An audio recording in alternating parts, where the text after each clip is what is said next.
자, 프로젝트 수업 3주차 이어가도록 하겠습니다. 제가 이번 장부터는 교환을 조금 바꿔서요. 사물 인터넷을 품은 라즈베리 파이라는 교재를 기본으로 진행을 하겠습니다. 먼저 보셔야 될 건 리눅스 환경입니다.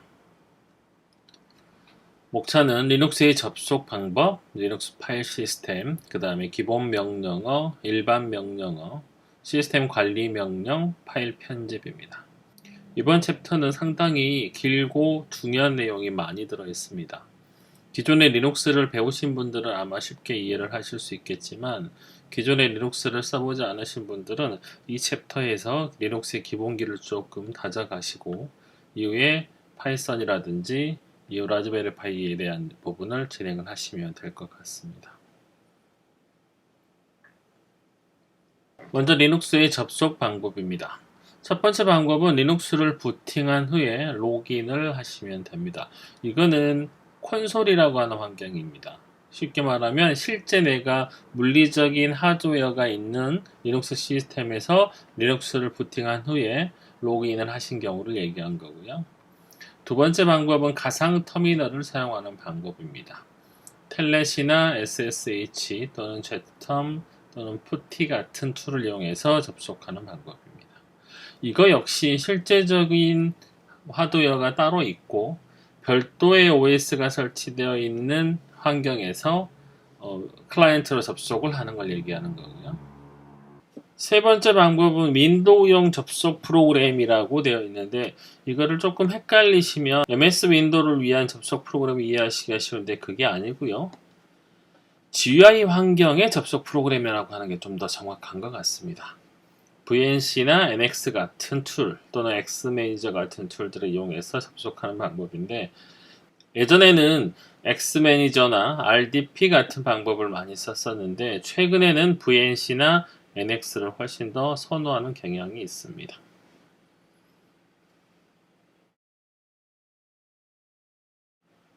자, 텍스트 접속을 하기 위해서는 먼저 라즈베리 파이에서 설정을 해 주셔야 됩니다.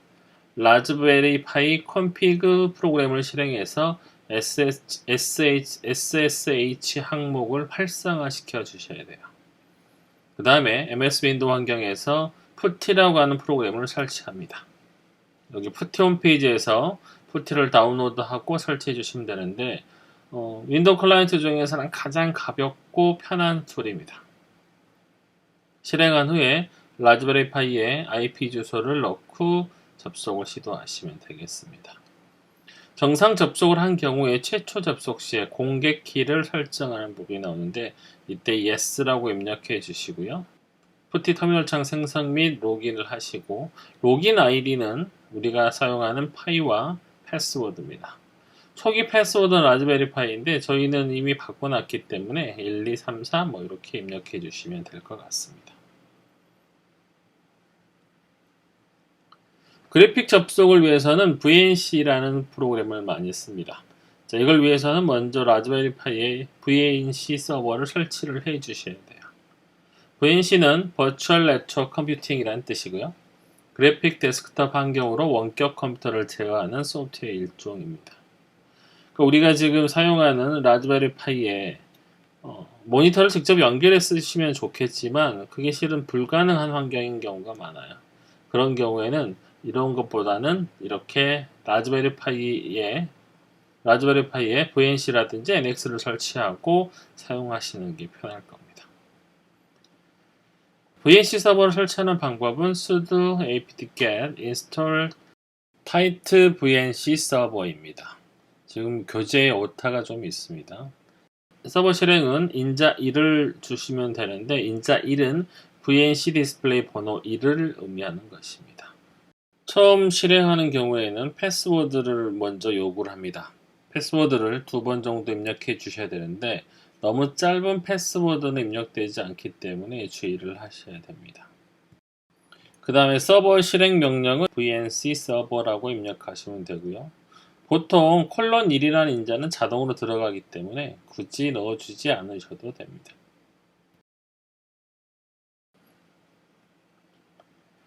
VNC 클라이언트 역시 존재합니다. 윈도우 등 다른 컴퓨터에서 VNC를 사용하기 위해서는 VNC 뷰어라는 프로그램이 있어야 되고요. 리얼 VNC 또는 타이트 VNC 같은 프로그램을 써서 로그인하시면 되겠습니다. 다운로드 및 설치 과정이고요. 타이트 VNC 뷰어 프로그램을 실행하기 위해서는 리모트 호스트 입력 창에 라즈베리 파이의 IP 그 다음에 :2를 입력해 주시면 됩니다. 커넥트 버튼을 클릭하고 패스워드를 입력해 주시면 되고요. 그러면 이런 식으로 GUI 환경을 보실 수가 있습니다.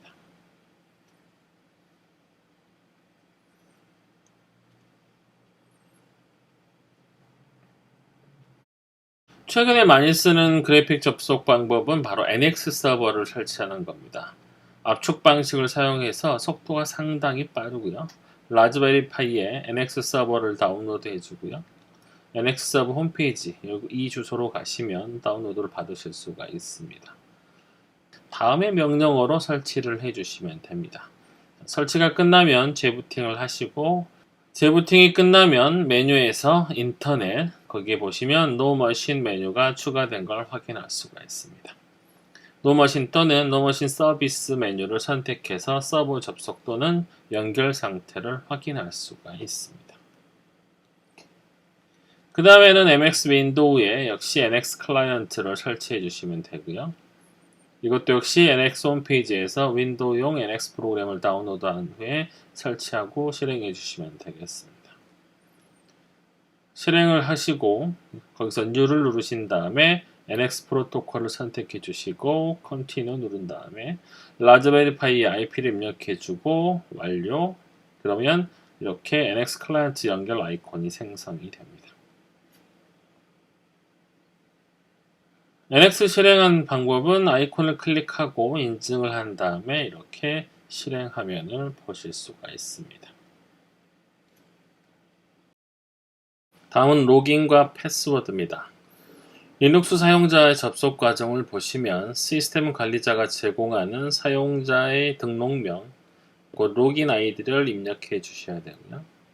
그 다음에 패스워드를 입력해 주셔야 됩니다.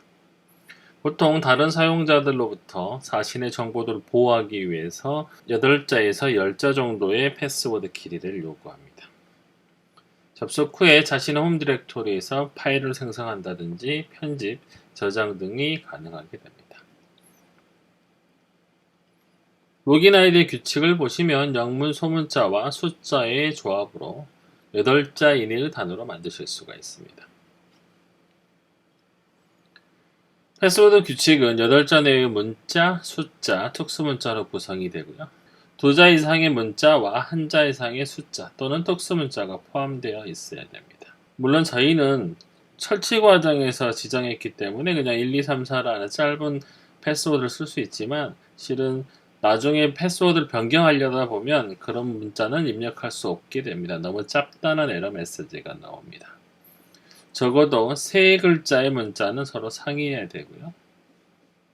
또 패스워드는 로깅 아이디나 유저네임과 같게 만들 수가 없습니다. 보통 프롬프트는 쉘이 입력받을 준비가 되었다는 걸 알리기 위해서 출력하는 것을 말합니다. 보통의 쉘 프롬프트는 달러나 퍼센트 같은 것들을 가지고 있고요. 이거는 쉘의 종류에 따라서 다르게 표시가 됩니다. 보통 본쉘이나 콘쉘은 퍼센트로 표시가 되고요. C쉘에서는 달러 사인으로 표시가 됩니다. 사용자의 목적에 따라서 프롬프트를 변경할 수가 있습니다. 이거는 디폴트로 만들어진 라즈베리 파이의 사용자의 프롬프트입니다. 맨 앞에 있는 파이는 로그인한 사용자의 계정을 나타내고요. 두 번째는 호스트의 이름을 나타내고요. 세 번째는 경로가 표시가 되는데 현재 홈 디렉토리에 위치되어 있기 때문에 틸드, 물결 표시가 나타납니다. 그 다음에 맨 뒤에 달러 사인이 일반 사용자임을 나타내고요. 만약에 루트 관리자로 접속을 하면 이 달러 사인이 샵 크로스 H로 바뀌게 됩니다.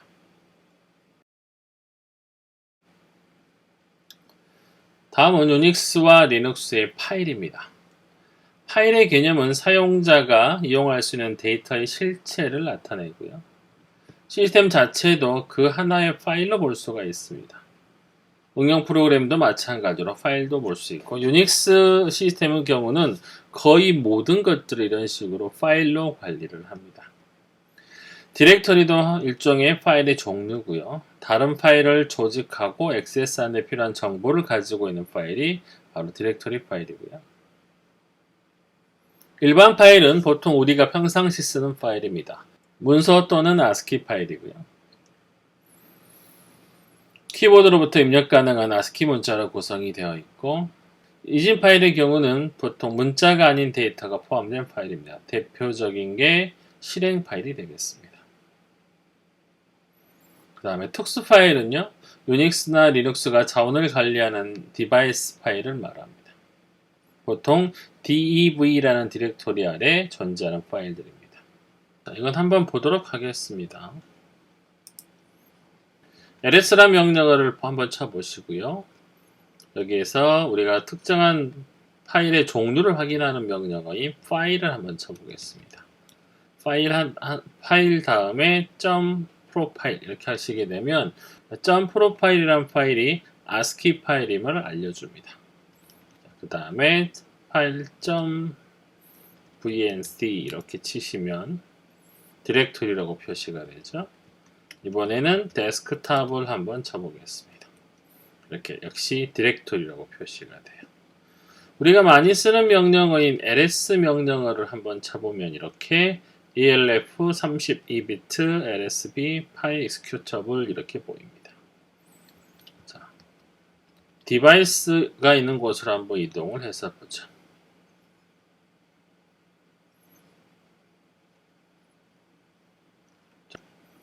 파일 풀이라고 일단 먼저 한번 쳐볼게요. 캐릭터 디바이스라고 나타나고요. 그 다음에 SDA 이렇게 입력하면 블록 디바이스를 확인할 수 있어요.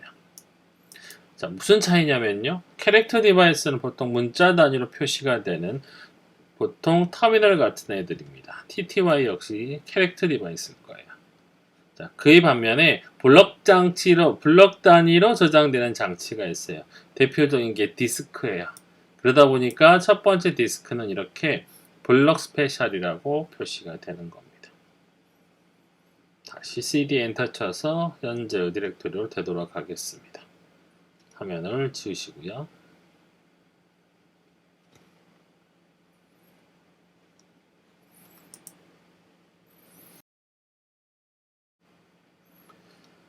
트리 구조 파일 시스템입니다. 유닉스는 파일과 디렉터리의 계층 구조를 가지고 있습니다. 최상위 루트를 기준으로 이렇게 여러 가지 디렉토리들이 루트에 연결되어서 사용이 됩니다. 각각의 디렉토리는 의미하는 바가 있습니다. /bin은 모든 실행 파일을 가지고 있는 디렉토리입니다. 아까 저희가 가봤던 dev라는 디렉토리는 TTY나 RAM 같은 하드웨어 장치를 포함을 하고 있고요. 일반적인 etc라는 단어는 잡동사니를 뜻하는 단어입니다. 하지만 리눅스에서 etc는 대단히 중요한 디렉토리입니다. /home은 여러 사용자들의 홈 디렉토리고요. liv는 라이브러리 파일, mnt는 플로피나 cd-rom 또는 삼바 등과 같은 마운트 포인트가 제공되는 디렉토리고요. proc는 프로세스가 저장되는 시스템 디렉토리입니다. /root는 시스템 관리자인 슈퍼유저의 홈 디렉토리고, sb는 싱글 유저인 슈퍼유저가 사용할 수 있는 여러가지 명령어들이 있는 위치입니다. /tmp는 시스템이 사용하는 임시 파일을 저장하는 곳이고요. /usr은 시스템에 각종 프로그램들이 설치되는 디렉토리입니다. VAR은 빠르게 갱신되거나 변화하는 가변 데이터들이 위치되어 있습니다. 로그나 메일 등과 같은 것들이죠. 자, 홈 디렉토리는 시스템 관리자가 사용자를 등록할 때 기본적으로 만들어주는 전용 공간을 얘기합니다. 보통 기본적으로 /home 아래 유저 아이디 형식으로 생깁니다. 사용자의 홈 디렉토리 식별하는 $home이라는 환경 변수를 지정할 수가 있습니다. 이걸 통해서 본인이 어느 곳이 본인의 홈 디렉토리인지를 알 수가 있고요. 보통 홈 디렉토리에는 여러 가지 환경 설정 파일이 들어있는데 대표적인 게 .profile, .login, .cshrc 등의 파일입니다. .profile이라는 것은 시스템에 전반적으로 사용되는 환경 설정 파일이 들어있고요. .login은 로깅 과정 시에 실행되는 파일입니다. .cshrc는 C쉘을 사용하는 경우에 가지고 있는 RC 스크립트고요. 이렇게 뒤에 RC가 붙어있기 때문에 이런 것들을 RC 스크립트라고 하는데요. 각각의 쉘에 따라서 이름이 달라집니다. 배쉬인 경우는 .bashrc, 콘쉘인 경우는 .kshrc 이런 식으로 사용이 됩니다.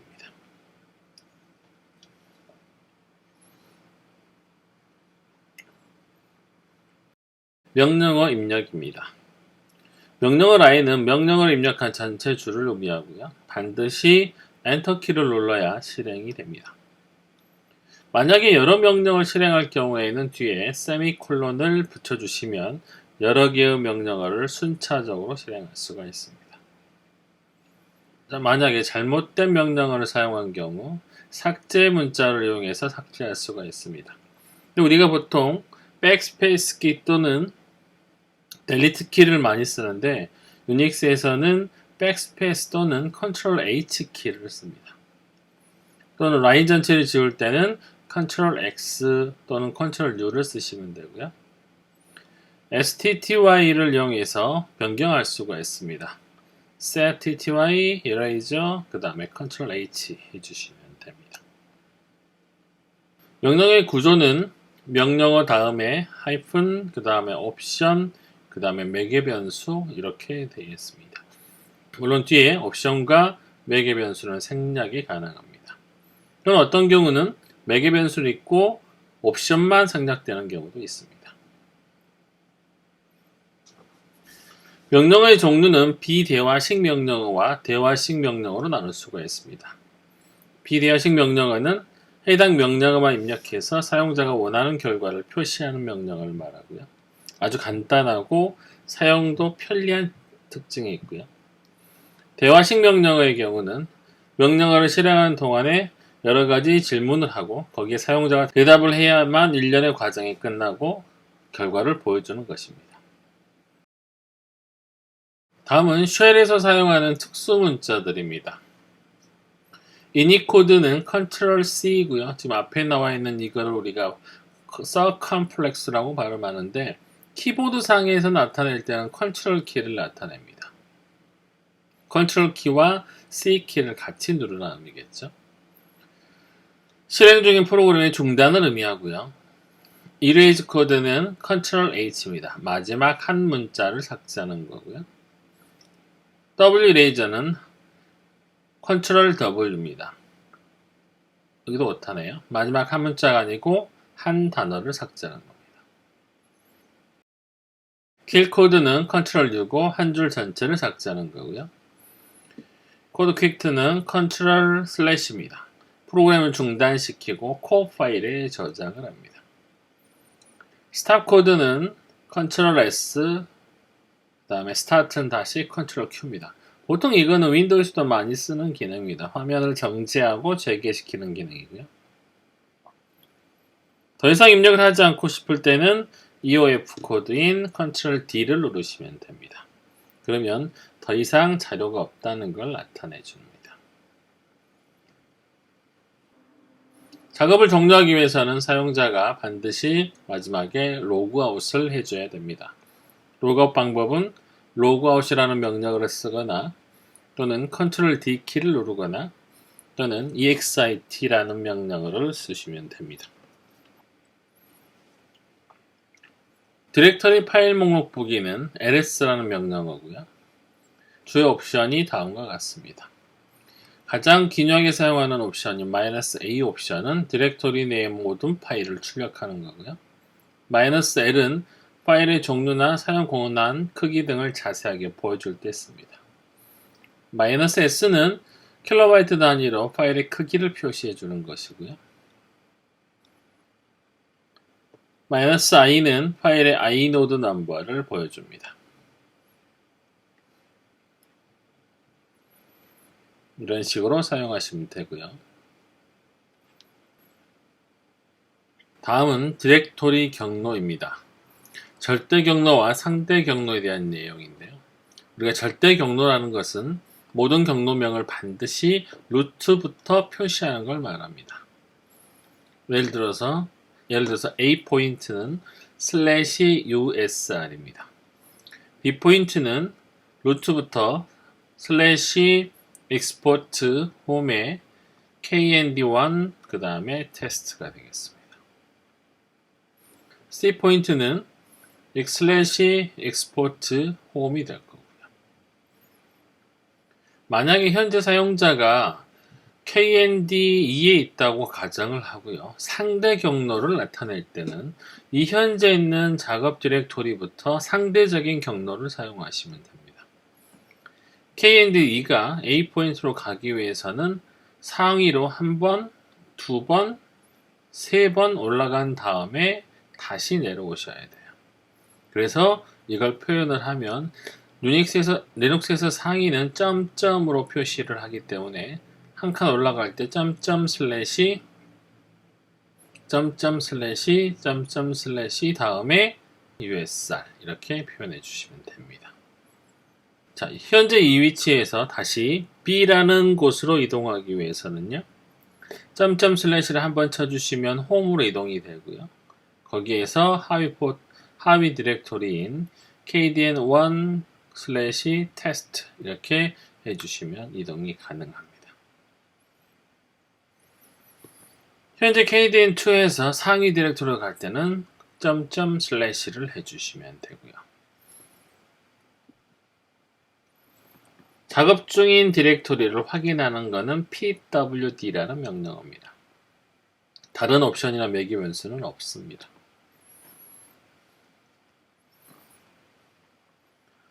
작업 디렉토리를 변경하는 명령어입니다. cd라는 명령어고요. change 디렉토리입니다. 일반적으로 뒤에 이렇게 매개 변수가 들어갈 수가 있습니다. cd ~python games라고 하면요. 앞에 있는 tilde의 의미는 자신의 홈 디렉토리를 나타냅니다. 그렇기 때문에 이 파이라는 사용자의 홈 디렉토리 아래에 python games라는 것으로 이동이 될 거고요. 현재 위치에서 pwd를 해보면 홈의 파이에 python games라는 디렉토리인 것을 알 수가 있어요. cd/home의 파이입니다. 뒤에 cd 다음에 절대 경로인 /home의 파일을 줬습니다. 역시 pwd를 해보면 파이의 사용자의 홈 디렉토리에 갔기 때문에 /home의 /파이가 표시되는 걸 확인할 수 있습니다. 파일 만들기입니다. 파일 만들기 중에 가장 간단한 명령어는 touch라는 명령어고요. cat을 이용할 수도 있고 또는 vi를 이용할 수도 있습니다. 자, touch라는 명령어는 뒤에 파일명을 적어주시고 시작을 하시면 만약에 그 파일이 현재 없는 경우 새로운 파일이 생성이 됩니다. 자, 옵션으로 -a라는 게 있는데요. 접근 시간만 갱신하는 명령어고요. -c 명령어는 지정한 파일이 없는 경우 새로 작성하지 않는 경우를 말합니다. -m은 수정 시간만 갱신하는 명령어고요. -r 또는 t를 쓰시게 되면 현재 시간 대신에 지정한 시간을 지정할 수가 있습니다. 유닉스에서는 보통 세 가지의 시간이 있습니다. 첫 번째 생성 시간, 그 다음에 접근 시간, 그 다음에 수정 시간이에요. 이거를 약자를 따서 생성 시간이니까 ctime, 그 다음에 접근 시간 atime, 그 다음에 mtime 이렇게 됩니다. 자, 근데 이거 두 개만 이렇게 접근이 가능하고요. ctime을 수정하는 거는 일반 유저 레벨에서는 불가능합니다. 왜냐? 수정 시간을 바꾸는 건 문제가 되진 않지만 생성 시간을 바꾸는 것은 시스템에 상당한 위해가 갈 수가 있기 때문입니다. 밑에 사용 예를 보겠습니다. mkdir test라고 줬네요. mkdir은 디렉토리를 만드는 명령어고요. mkdir 테스트 했기 때문에 테스트란 디렉토리가 만들어질 거고 cd 테스트 했습니다. 그럼 현재 디렉토리 아래에 있는 테스트라는 곳으로 이동이 됐고요. touch cattest.txt 하게 되면 이런 파일이 하나 만들어질 거예요.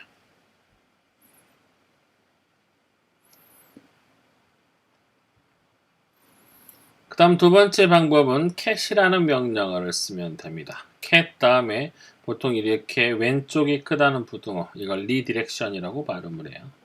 cat redirection 파일 name 이렇게 해주시면 새로운 파일이 완성이 되는데 이 리디렉션의 의미는 현재 기본적인 표준 입력을 바꾸겠다는 뜻이에요. 그래서 리디렉션입니다. 방향을 재설정한다는 뜻이겠죠. 표준 입력이라는 것은 보통 키보드이기 때문에 키보드로 입력한 내용을 파일 네임으로 지정하겠다는 뜻입니다. 여기는 지금 기능을 화면으로부터 입력받아서 파일을 생성한다고 되어 있지만 정확하게 말하면 cat은 입력을 받아서 파일을 생성하는 명령은 아니고요.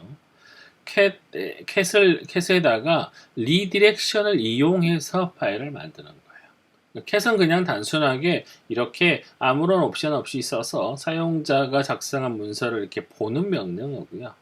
거기에 실제로 파일을 생성하는 기능은 리디렉션이 담당해요. 자, cat redirection test.txt라고 입력하고 엔터를 친 다음에 이런 내용을 작성했어요. 그 다음에 Ctrl D를 입력하게 되면 입력이 끝나게 되고요. 거기에 cat text.txt 하게 되면 이렇게 작성된 내용이 보여지게 됩니다.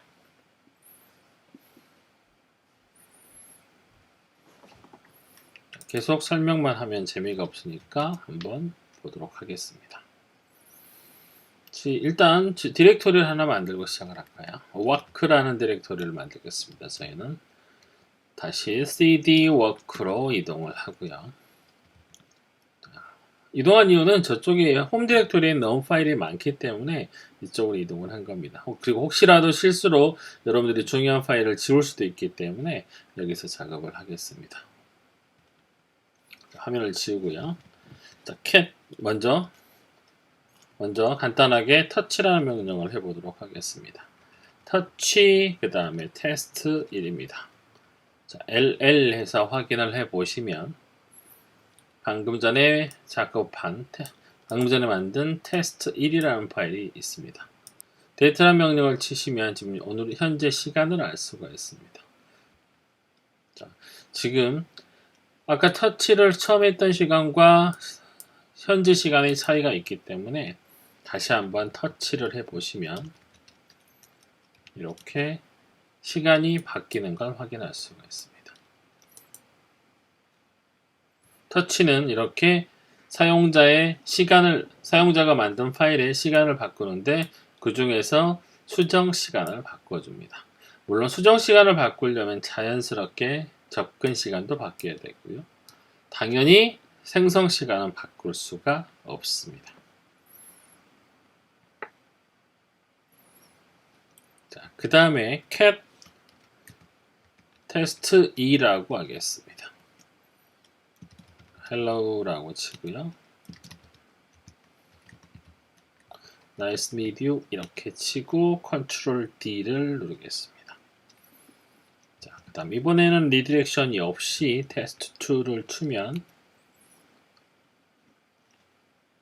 이렇게 리디렉션 없이 test2를 열어보면 hello 그 다음에 nice meet you 저렇게 두 줄이 입력되어 있습니다. 자, cat에는 -n이라는 옵션이 있어요. 이 옵션을 붙이면 저렇게 라인 넘버도 확인해 보실 수가 있습니다.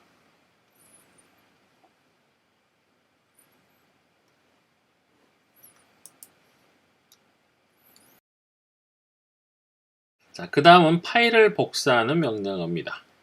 cp라는 명령어고요. 일반 형식은 cp 다음에 source 그 다음에 destination입니다. 자, 파일을 복사하는 거기 때문에 앞에도 파일, 뒤로 파일이면 이 파일이 새로운 파일로 만들어지니까 카피의 기능이고요. cp 다음에 source하고 뒤에 만약에 destination 디렉토리를 지정하면 복사를 하긴 하는데 새로운 디렉토리까지 지정할 수가 있어요. 이때 F 옵션을 쓰면 복사할 파일이 있는 경우 삭제하고 복사할 것인지를 물어보고요. I는 복사할 파일이 있는 경우 복사할 것인지를 물어봅니다. -P는 원본 파일의 모든 정보를 보존한 채 복사가 되고요. -R은 하위 디렉토리에 있는 모든 파일을 복사할 수가 있습니다.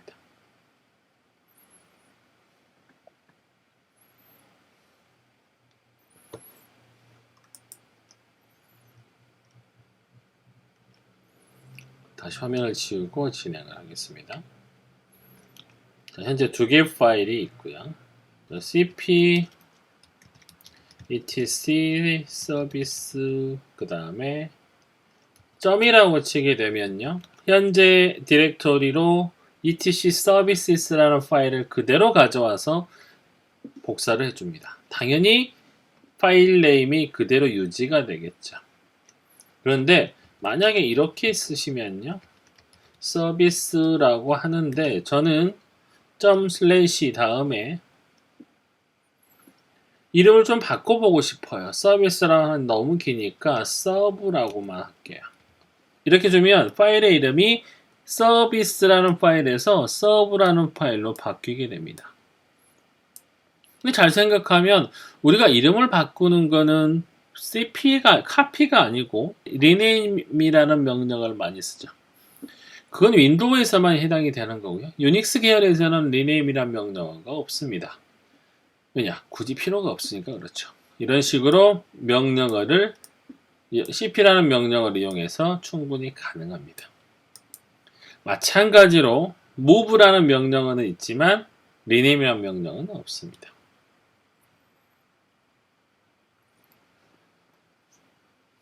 자, 만약에 한 디렉토리 내에서 복사를 하면 어떻게 될까요? 이런 식으로 복사를 하면 그냥 현재 위치에서 이렇게 복사가 된 거죠.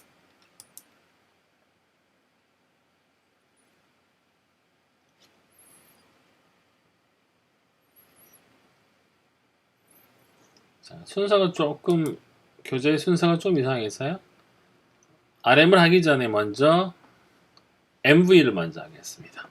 자, MV는 원래 파일의 이름을 바꾸는 경우와 옮기는 이 두 가지의 기능을 하는 명령어입니다. MV라고 자체를 보면 move의 뜻만 있을 것 같지만 실은 한 디렉토리 내에서 이런 식으로 소스와 데스티네이션을 주게 되면 그냥 소스 파일이 데스티네이션 파일로 바뀌게 되는 거죠. 이름이 바뀌는 거죠, 결과적으로. 그 다음에 소스 파일명을 주고 데스티네이션 디렉토리를 지정하게 되면 이 현재 파일이 데스티네이션 디렉토리로 이동되기 때문에 여기서는 move 동작을 했다고 보시면 되죠. 물론 복합적으로 가능합니다. 소스에서 데스티네이션 디렉토리로 옮기면서 이름까지 바꾸는 것도 가능하죠. 자, 이거를 한번 진행합니다. 자, 아까 이미 나왔기 때문에 mkdir이라는 명령을 한번 보겠습니다. make 디렉토리 뜻이고요. 디렉토리를 만드는 명령어입니다. 자, 이렇게 하시게 되면 dir1이라는 파일이 디렉토리가 하나 만들어졌을 겁니다. 자, 이번에 처음에 할 거는 move입니다. mv ser을 ser vce까지 하겠습니다. 자, 그러면 이제 기존의 ser이라는 파일이 서비스라고 하는 파일로 바뀌었어요. 이번에는 serve라는 파일을 dir1 아래에 무브하도록 하겠습니다. 자, ls 한 칸 떼시고 별 하시면 하위 디렉토리에 무브된 걸 확인할 수 있습니다. 지금 상위에는 이거 4개가 있고요. 하위 디렉토리에 이렇게 하나가 있어요. 자, 이번에는 현재 디렉토리에 있는 서비스라는 파일을 dir1로 보내면서 이름을 다시 바꿀게요. 다시 ls 별. 자, 현재 디렉토리에 있던 이 서비스라는 파일을 dir1로 보내면서 이름을 바꾼 거죠. 자, 일단 move를 시켰기 때문에 파일이 이동이 될 거예요. 순서적으로는. 이동이 되면서는 그냥 옮겨집니다. 일단은. 그리고 나서 뒤에 제가 이름을 다시 재지정했어요. 리네임으로. 그렇기 때문에 이름이 바뀐 거죠. 따라서 이 파일이 이렇게 변경이 됩니다. 결과적으로 보통 윈도우에서 사용하는 rename, 그 다음에 mov, cp 이런 명령어들은 다 필요가 없고요. 딱 두 가지면 되죠. cp와 mv면 rename과 move와 copy를 다 할 수가 있습니다.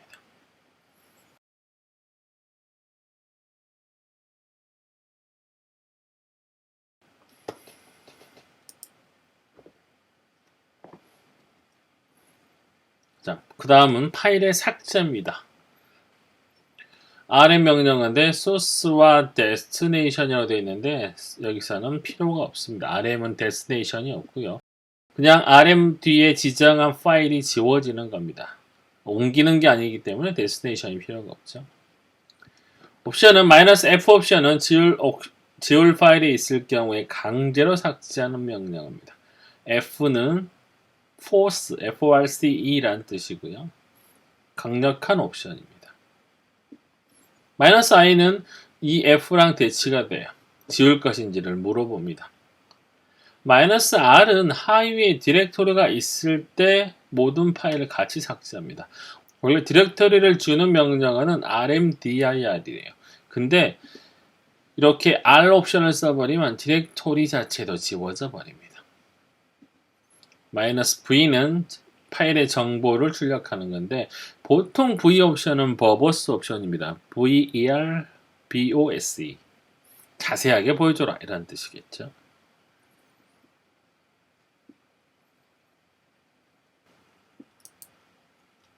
자, 다시 화면을 치우고요.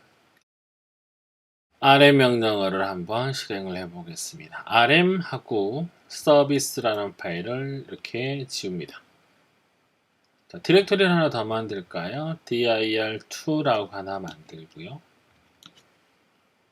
자, 저렇게 파일은 그냥 지워지는데 디렉토리는 그냥 지워지질 않아요. 이렇게. 왜냐? 디렉토리를 지우는 명령어는 rmdir이라는 명령어가 따로 있습니다. 요 뒤에 PPT에 나올 겁니다. 자, 그런데 이렇게 rmdir, dir2라면 지워지는데 만약에 똑같이 이렇게 파일이 들어있는 현재 이 디렉토리는 저렇게 내용이 들어있습니다. 이렇게 내용이 들어있는 경우는 비어있지 않다고 나오면서 이렇게 지워지질 않아요. 자, 이럴 때 쓰는 게 바로 R과 F 옵션이에요. 강력한 옵션이죠. 자, 이렇게 치면 아까 안 지워지던 게 이렇게 쉽게 지워져 버립니다. 반드시 주의를 하셔야 돼요.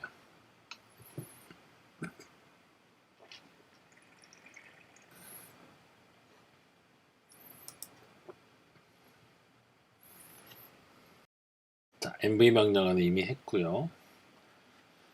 파일 이름 변경과 옮기기의 예제입니다. 우리는 이미 했기 때문에 넘어가도록 하겠습니다.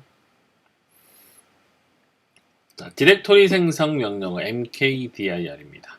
새로운 디렉토리를 생성하는데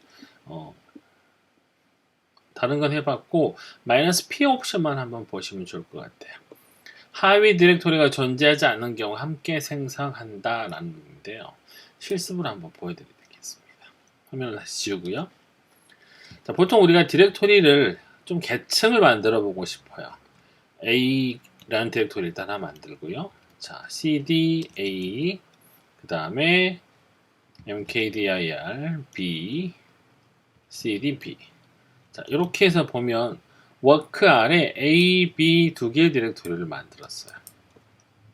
근데 솔직히 너무 길어요, 이거는. 그래서 자, 워크라는 디렉토리에서 이동을 하는데 이런 과정을 거치지 않고 바로 쉽게 만드는 방법이에요. 다시 지우겠습니다. rm-rfa를 이용해서. 자, mkdir을 하시는데 저런 과정을 거치지 않고 그냥 이렇게 만드시면 돼요. 이렇게. 그러면 이렇게 한 방에 만들어집니다. EFG까지. 이렇게. 만약에 P라는 옵션을 모르면 이걸 엄청난 수작업을 하셔야 되겠죠. 따라서 "-P는 해당되는 경로의 파일이 없으면 중간 과정은 알아서 생성해주는 옵션이에요. 다시 워크로 가겠습니다. 자, 다시 한번 지워볼까요? A 하시면 지워지겠죠.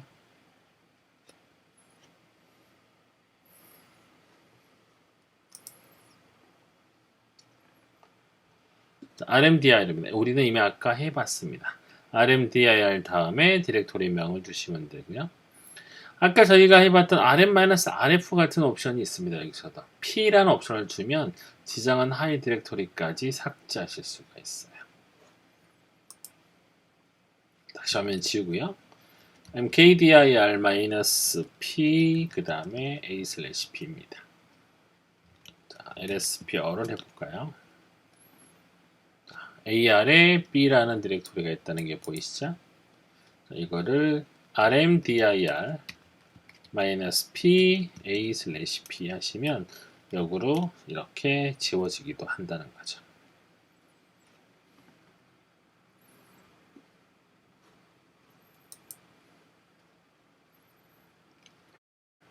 자, 그 다음은 온라인 매뉴얼입니다. 매뉴얼을 출력하는 명령어 man이고요. man 다음에 명령어 이름을 주시면 매뉴얼을 보실 수가 있습니다. 자, 그 다음에 섹션이라는 걸 지정하시게 되면 해당되는 섹션만을 따로 보실 수가 있어요.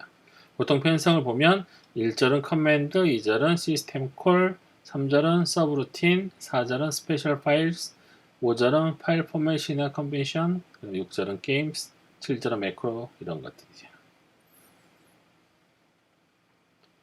매뉴얼의 형식은 name과 synopsis, 그 다음에 description, 그 다음에 operand, 그 다음에 environment variable, 그 다음에 exit status, 그 다음에 attribute, see also 뭐 이런 것들이 나타납니다. 주로 보셔야 될 게 옵션을 어떻게 쓰는지가 제일 중요해요.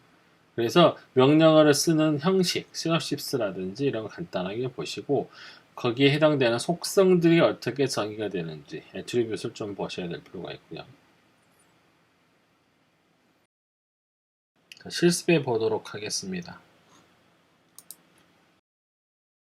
man 하시고 ls라고 한번 해보시면 이런 식으로 뜨게 됩니다. 맨 처음에 name이 나오고요. 그 다음에 시놉시스, 그 다음에 description 이렇게 옵션들 쭉 나타낼 수가 있어요. 이 man을 실행하면 기본적으로 실행되는 게 바로 뒤에 나오는 more라는 프로그램입니다. 그래서 보는 방법은 스페이스를 넘기게 되면 한 화면이 움직이고요. 엔터 키를 치면 한 줄이 움직입니다. 만약에 지나간 내용을 다시 보고 싶으면 B 키를 누르시면 되고요. 더 이상 메뉴를 보고 싶지 않으면 Q를 누르면 종료합니다.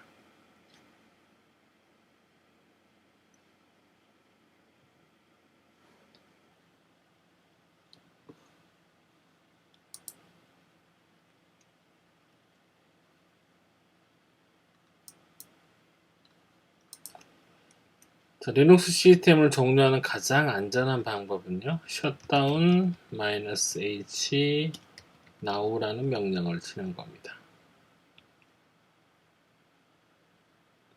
이렇게 치시면 자동으로 버추얼 머신이 종료합니다.